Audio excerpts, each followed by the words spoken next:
আমরা অনেক দূর থেকে ঘুরতে ঘুরতে আমরা চলে গেলাম মুহুরী প্রজেক্টের বাঁশের কুটির কাবাব হাউজে। কাবাব হাউস থেকে আমরা ৫-৬ জন মিলে খুব মজাদার বারবিকিউ খেলাম। এখানে ফিশ বারবিকিউ পাওয়া যায়, এখানে চিকেন বারবিকিউ পাওয়া যায়। তো আমরা মিরসরাই শহর থেকে আমরা বাইকে করে আমরা গেলাম মুহুরী প্রজেক্ট, যেখানে মুহুরী প্রজেক্টের ড্যাম আছে। মুহুরী প্রজেক্টের ড্যামের এখানেই আপনারা দেখতে পারবেন যে কাবাব হাউজ। তো কাবাব হাউজে গিয়ে সর্বপ্রথম আমরা যে জিনিসটা পেলাম, আমরা এখানে টুনা মাছ পেলাম। তো টুনা মাছ এখানে বড় বড় মাছ পাওয়া যাচ্ছে, আপনার 1 কেজি ওজনের মাছও পাওয়া যাচ্ছে, আবার হাফ কেজি ওজনের মাছ পাওয়া যাচ্ছে 300 গ্রাম। তো সর্বপ্রথমে আমরা 3টা হাফ কেজি ওজনের মাছ অর্ডার করলাম এবং খুব সুলভ মূল্যে 400 টাকা করে এক একটা পিস। তারপরে আমরা দেখলাম এখানে চিকেনও আছে, চিকেন বারবিকিউ। তো আমরা 5 জন মিলে এই জন্যে আমরা 5টা চিকেন বারবিকিউ অর্ডার করলাম।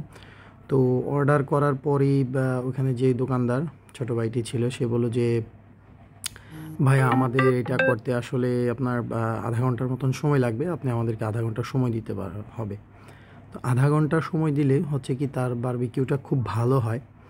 তো আমরা করলাম কি, ওনাকে আমরা আমাদের মতন করে অর্ডারটা দিয়ে আমরা চলে গেলাম এশার নামাজ পড়তে, কারণ আমরা ওখানে যেতে যেতে প্রায় এশার নামাজের সময় হয়ে গিয়েছিল।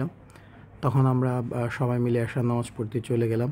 ওখানে খুব সুন্দর, আপনার ফেনী নদীর পাশেই, রাবার ড্যামের পাশেই আমরা চলে গেলাম মসজিদে গিয়ে আমরা সবাই এশারের নামাজটা পড়ে তারপরে আবার ব্যাক করলাম।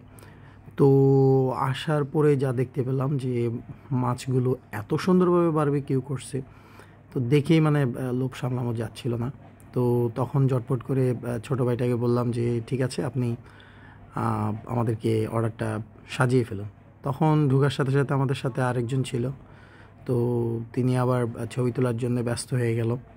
তো তারপরে আবার গেলাম ওনার যে বারবিকিউ যে চুলাটা দেখলাম যে বারবিকিউর জন্যে যে মানে খুব বেশি একদম হাইজিনের তা না। ওখানে যে বারবিকিউর যেই ধুলাগুলো হচ্ছিল, আপনার ছাইগুলো এগুলো করতেছিল।